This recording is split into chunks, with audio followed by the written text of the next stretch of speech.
Hey guys, welcome back to Fun Cooking and another day in 30 days of Thanksgiving. Make sure you check out in the description box the links to the other YouTubers who are participating in this challenge so you can go check out their channels and see what they're making. They're doing some great stuff out there. So today, you'll never guess what we're making. Any guesses? You want to see? Not this. This is empty. No. Today we're making this. It is a pumpkin cheesecake strudel. No, Lisa, it's not keto. Sorry. But everybody else, if you're not doing keto, this is for you. You can serve it for Thanksgiving breakfast or as a dessert. But really, if you serve this to me for dessert instead of this, I'm going to be upset. But your family, your little kids, they'll love this. They'll stay out of your hair while you cook. So, stay with me and I'll bring you back and show you how to make it.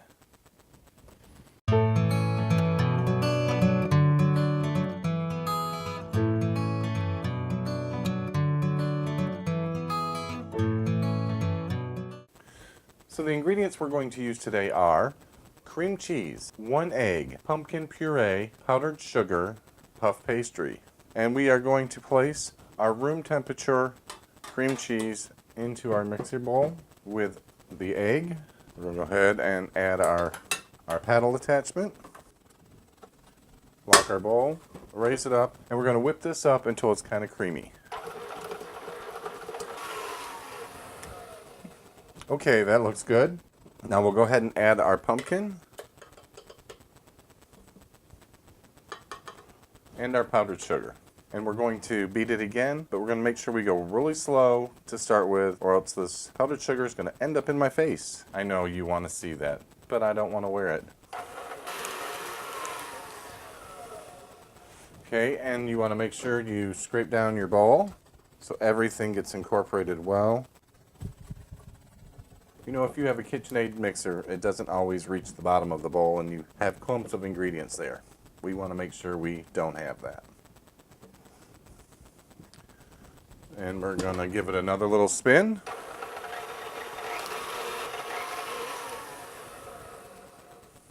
Okay, now that we have it beaten up pretty well, we're going to add the secret ingredient. About 1/8 of a teaspoon of allspice, 1/2 teaspoon of cinnamon that's been ground, 3/4 of a teaspoon of ginger that's been ground as well. Because without these spices, it won't taste like pumpkin pie. So let's go ahead and mix those in and incorporate them. You can smell the difference, and that's the difference we want. I'm going to scrape off my paddle, because we don't want this dripping everywhere. And who wants to waste cream cheese, or pumpkin, or any of that good flavor? Get that out of the way, and I'm going to remove my bowl, and bring it over here, where you can see. Now I'm just going to give it a quick scrape. A little stir by hand.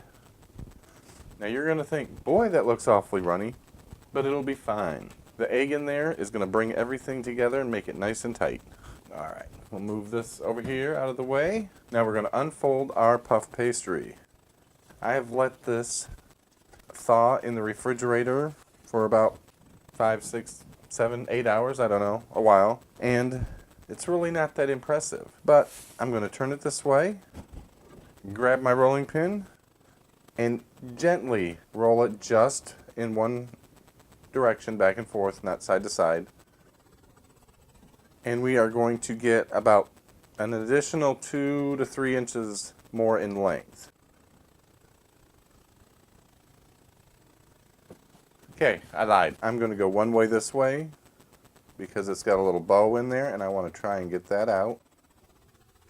There we go. Okay, so when you look at this, you can see these 2 lines that run down the length of the dough.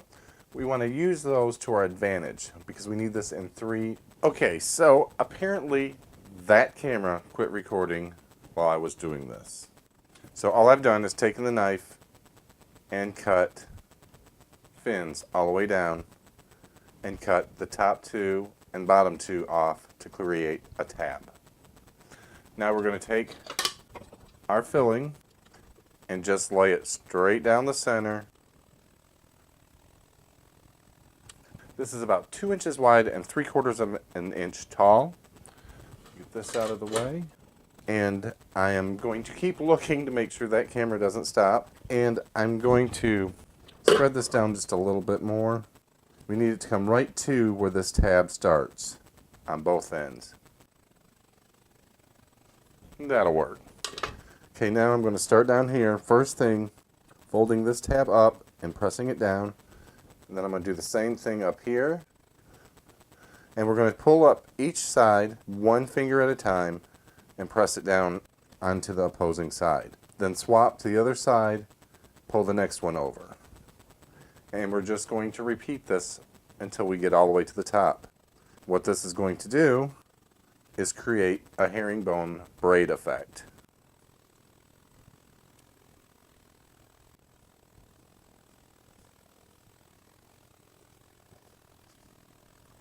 Ta-da! Next we're going to need a cookie sheet, but we're going to need parchment paper for it also. So let me move this out of the way. Here we go.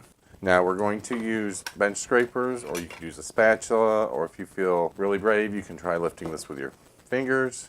Probably would have been smarter to put this on the parchment paper before all the intricate work, but we're just going to lift this up and place it on the parchment paper and gently pull out the pastry blades. Pastry blades? No, that's not right. Bench scrapers. And then I'm going to slide my hand under the parchment paper and place it onto the cookie sheet. Next, we're going to take an egg wash. Yeah, I know, I didn't list this in the ingredients, but I didn't list the glaze either. But we're going to brush this with our egg wash, get it on there fairly liberally. Make sure you don't see any of this flour. That's what it is, flour. Cover all of that. And I can tell you right now, this is going to have an oozing problem right here because this bottom tab is trying to lift out. So I'm just going to tuck it in, push this down gently, because now that it's covered in egg wash, it's more easy to damage. Okay, now that we've got that done, we're going to stick this in the oven for 15 to 20 minutes at 350 until it's nice and golden brown. That's what I'm looking for. Okay, let me get this in there. Okay, so I'm going to bring you back when that comes out of the oven. Okay guys, I've just pulled this out of the oven and it looks amazing. I'm lying. I pulled it out about 10 minutes ago so it'll be nice and cool. But do you love the detail we've got going on here? So in this bowl, I just took about a half a cup of powdered sugar and a couple tablespoons of something. Whipping cream, that's what it was, whipping cream. And I just mixed it up to form a little thick glaze. And using my whisk, I'm just going to collect it on the whisk and kind of drizzle it around. You can put as much or as little as you want. You can change the direction. And I do recommend leaving it on the parchment paper for this. That way you don't have to clean up as big of a mess.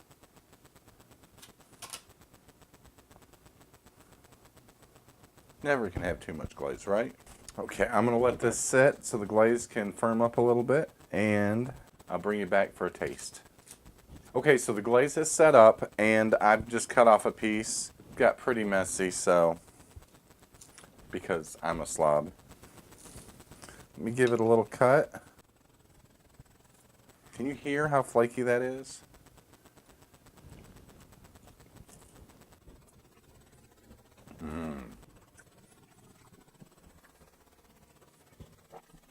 The filling tastes like pumpkin cheesecake.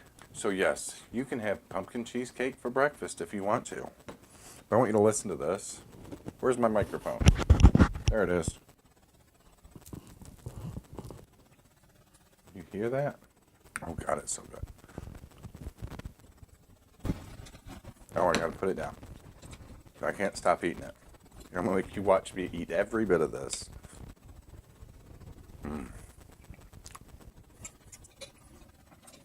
Heck with a fork, I'm using my fingers.